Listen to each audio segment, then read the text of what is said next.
Okay, Capricorn. We are in the month of March, and there's not that much going on in your sign, which I think you're relieved because you had all those years with Pluto in your sign. So this is a nice more downtime for you. Now, we have the Virgo full moon this month on the 14th. Virgo's an earth sign, you're an earth sign. So this is a trine. So this is a very positive aspect for you on the 14th. And that's also that lunar eclipse. And that lunar eclipse is going to help purge things out, taking the garbage out. Okay. So Capricorn, go through some stuff.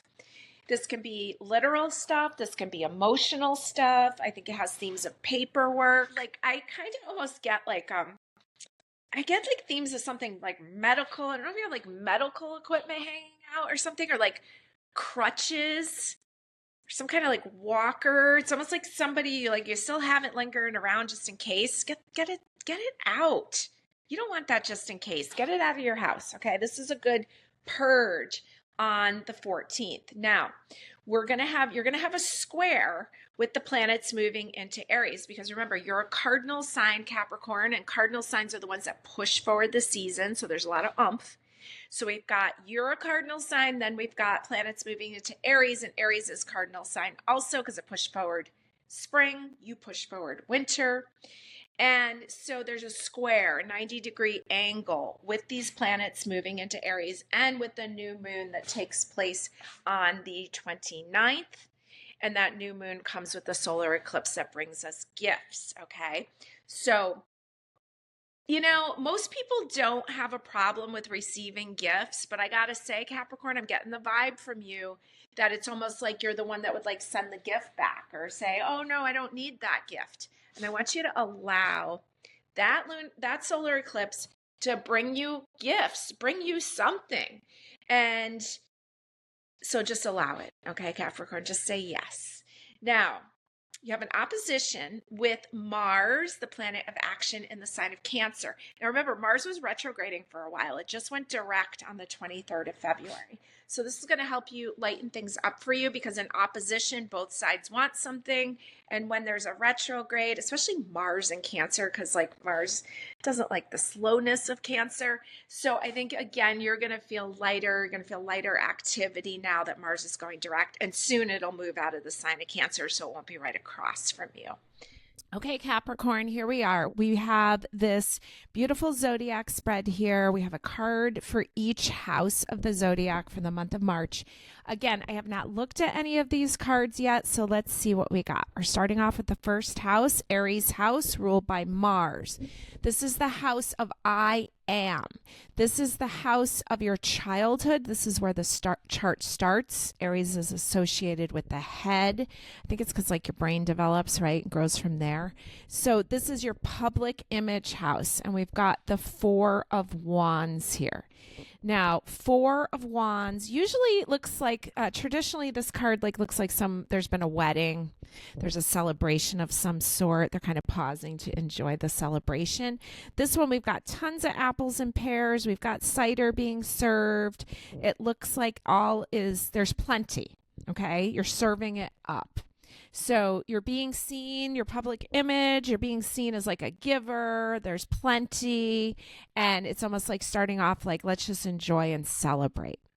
Now we move into the second house, which is Taurus's house. It's ruled by Venus. And if you remember, Venus is in retrograde this month. If you do not remember that, head over to the March month ahead and listen to the full report. There's more info about the heads up for that time period. This is the house of Venus, right? So this is the house of the body. I think of it as Mother Earth. I think of it as your relationship with yourself and the relationship with your wallet, okay? Because there's a lot here about value and your values. And we have a Three of Swords here. And what does it say up in the corner? Can barely read what plant it is up there. This is the herbal tarot. But we have the Three of Swords here. So we've got some old pain surfacing. Don't they like classically say during a Venus retrograde that your ex shows up? That's what that feels like. Like the old pain. There's a lot of plants sprouting out of that. So that's just almost like, I don't know why I get like the proudly wearing your pain kind of feeling like, yeah, you've been through some stuff. I think you've grown a lot from that.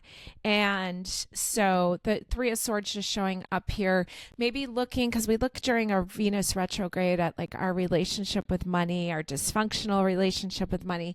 So it's there. Okay. It's asking you to take a look at that. Now we get into the third house, which is Gemini's house. It's the house of your environment. It's a house of communication. It's about how you think and learn. And you've got the Queen of Athens, which would be the Queen of Swords. Okay, so the Queen of Swords, she's not going to mess around. She's got her sword out. She's cutting these flowers. She's very precise. She's an air queen. This is an air house. She would be like a Gemini queen. Okay, so you've got a lot of power there in that third house. You've got a lot of attention to detail. The Queen of Swords is a big business queen. Okay, so she's there and she's maybe choosing her words really wisely so that they don't hurt people, because we know we're going into a Mercury retrograde. And we also know that we will be revisiting all that's happened when we have these retrogrades going on. Now we move into the fourth house, which is Cancer's house. It's the house of the home. I think of it as your root chakra. It's a house of like nurturing yourself and how you were nurtured as a child. It's your root chakra. It's your family life. And you've got the World card here, which is a beautiful card. This is the plant comfrey, and this is a card of success, okay? The World is when you would receive an award, but it also shows us some things are ending. There's a cycle ending. It's a card of successful endings. It's ruled by Saturn.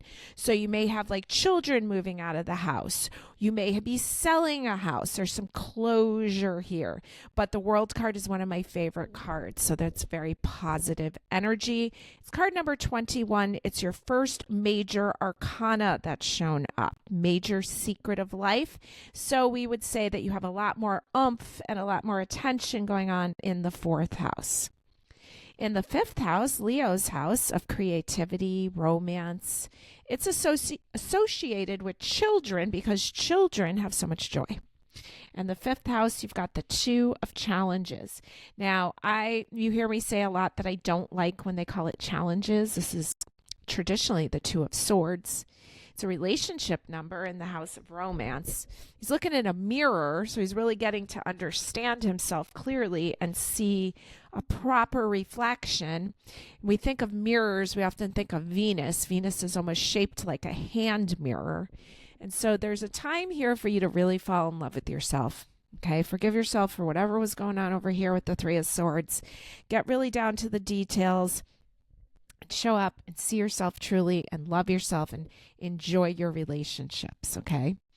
Now, the sixth house is Virgo's house. We know we have a big Virgo full moon and lunar eclipse this month, the great purge. This is the house of your health, your routines and habits. It's associated with your day job. It's the house of service versus servitude. And Virgo's the great analyzer. And we have the King of Wands showing up. And he looks like the emperor to me. I actually think he looks like Fidel Castro, but outside of that, he looks like he's the boss, okay? He's up on his balcony.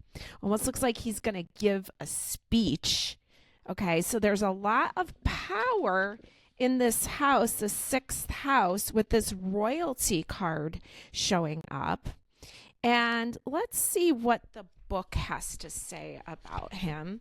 So this is the King of Wands traditionally, and it's a painting by Edouard Manet, Edouard Manet, Manet.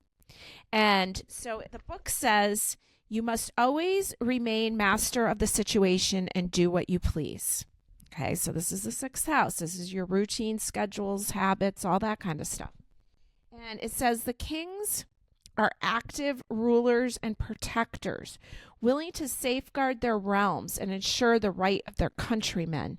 When the King of Wands appears in a tarot reading, you can expect your work to be defended too, even if you have to make out your own form of justice. Okay, so there's a lot of power here. You need to be in control. You're going to have to say no to some things. You're going to have to show up, and you're going to have to speak clearly, okay? Now, the 7th house is Libra's house. It's a house of relationships. On here it says legal issues. I'd like to change that to legal matters. Okay, some great legal matters like buying land and homes, and maybe this is marriage, the house of relationships and marriage. Let's see what we've got here. We've got the 6 of Wands. This is the plant hawthorn. Okay, now hawthorn, I've seen hawthorn used in some of the men's tonic blends because I think hawthorn is like really revitalizing. So we've got some revitalizing energy showing up in the 7th house. This is the 6 of Wands traditionally. So that's a card of like triumph, right? Like showing up, being greeted. Everybody's happy to see you. 6 of Wands. So there's a revitalizing energy in your house of relationships. Now we're moving to Scorpio's house, the house of power. The house, this is on this sheet, it says joint finances, taxes, sex, and death. Quite a house. We know Scorpio is deep emotion and power and feeling. It's a psychic house. And so in the 8th house, you have the 3 of visions, the 3 of cups. How much joy there is there, joining together. Looks like they're celebrating. Okay, so kind of looks like a lot of fun in this really serious house. Remember, it's a house of sex, too. It's also the house of your ancestors. So you may be feeling them. You may be feeling them protecting you. You may be feeling them around you. Okay. Now we move up to the 9th house. This is Sagittarius's house. This is the house of the higher mind. It's a house of publishing and teaching. It's the student and the teacher house. It's a house of religion, or the opposite, thinking for yourself, breaking free.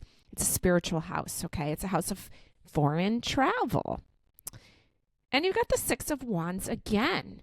So look at that version of it. This triumphant, like he's walking into town and everybody's lined up to see the royalty. All right? And that's the same card that was here in the 7th house, just a different artist version. So 6 of Wands energy in the 7th house and the 9th house, Libra's house and Sagittarius's house. So you may be taking a trip, you may be well received. Okay, now we move into your house, Capricorn. It's the house of your long-term standing in this world. Some people call it the house of your career. I call it the house of all the things that really matter, the important stuff that you know that will build over time. This is the house of your reputation, the house of fame and awards. And you have the 8 of Pentacles. This is the plant ginger. So we got some spice there. We've got, and we know ginger's a root, so there's a lot of rooted energy here. We've got 8 Pentacles. This is a card of hard work. It feels like a very Capricorn card to me. There's a sense of spice to it. And so midheaven in the chart, what's raining down over the whole top of the chart is the 6 of Wands and the 8 of Pentacles. So there's a lot of triumph here. We have a lot of work themes going on this month. Success. Now, I forgot to pull the card in the middle. So let's do that because this was like the card for the overall theme. Ooh, the overall theme is the Ace of Cups, Ace of Chalices. This is the cup of satisfaction. That's not a bad theme, Capricorn. Happy to see it, especially since you had the 3 of Swords in the 2nd house. I'm happy to see that there's satisfaction here overall for a theme. And I think a lot of it's going to come through your work. Now, as we move into the 11th house, Aquarius's house of your hopes and dreams. This is the house of large groups of people. It is the house of your friends and your social life. And the Queen of Wands shows up. Now, remember, you had the King of Wands over here in the 6th house, Virgo's house. Now you got their partnership here in the 11th house. And this is a funny version of the Queen of Wands because she's usually seen like really elegantly dressed and she's like a world traveler. This queen looks a little bit more like a homebody, but she's probably got some spice in her life, okay? So because she's the Queen of Fire. So you've got royal energy there in the 11th house. It almost looks like a good friend waiting for you. Now we go into the 12th house. This is the house that's like understood the least. It's Pisces' house. It's a house of the undoing or the self-undoing. So this is where karma catches up with us, right? But this is also a chance where we can undo old behaviors. We can look things in the eye and we can change it. This is the house of secrets. I think of it as the house of retreating back and away, Pisces, okay? It also can be a really artsy house. And what do we got here? 1, 2, 3, 4, 5, 6. Is this the Six of Wands? This is the Six of Wands again. This is the Salvador Dali deck. It's a little harder to read. So you have the Six of Wands 3 times, okay? And so one of them came up in the 7th, 9th, 12th. Look at that, all up on the top of the half of the chart. You are definitely going to be well received. It's almost like you have to think about who you want to be well received by. Okay, it's almost like you're going to have a different, different following is what I'm getting here. And almost like the right people are aligning with you with those 3 of Cups in the 8th house. So very interesting. I don't know why I get the vibe that like some of you may have sold a property. You might be moving into new territories. You might be moving more into freedom. There may be some travel going on. Might be scary, okay? But you're moving towards satisfaction. And so I'm pretty pleased with this reading for you, Capricorn. It looks pretty good to me. All right, let's give you some dice. We rolled Uranus in the sign of Virgo in the 12th house. Okay, so Uranus is the oh wow planet, right? It's often seen as a lightning bolt. It rules the sign Aquarius. And then you've got this lightning bolt of information, of opportunities, almost like downloads on things that you just can come out of the blue. In the house of Virgo, she had the King of Wands over here, and we know we have that Virgo full moon. In the 12th house, which is Pisces house, remember I said it's like a creative house. There's a lot of retreating back. I think you're going to get a really great idea. I think you're going to go into some private space and start writing things down. It may be you're getting like some kind of download, some kind of information that's coming in. You're going to I almost see you writing, or some creative idea comes out and you need to step back and away. But I kind of get the feeling that you're like on the road, that you might be like in a hotel or in some new space. But anyways, just find a way to step away and get that download of energy, of information, because you might have some really great idea that comes in. And I have a feeling that it's going to happen around between the 14th and the 29th, between that purge on the 14th of the Virgo full moon and the 29th with that eclipse, that lunar eclipse that brings us something. Okay, now let me give you some power times here for you for the month of March.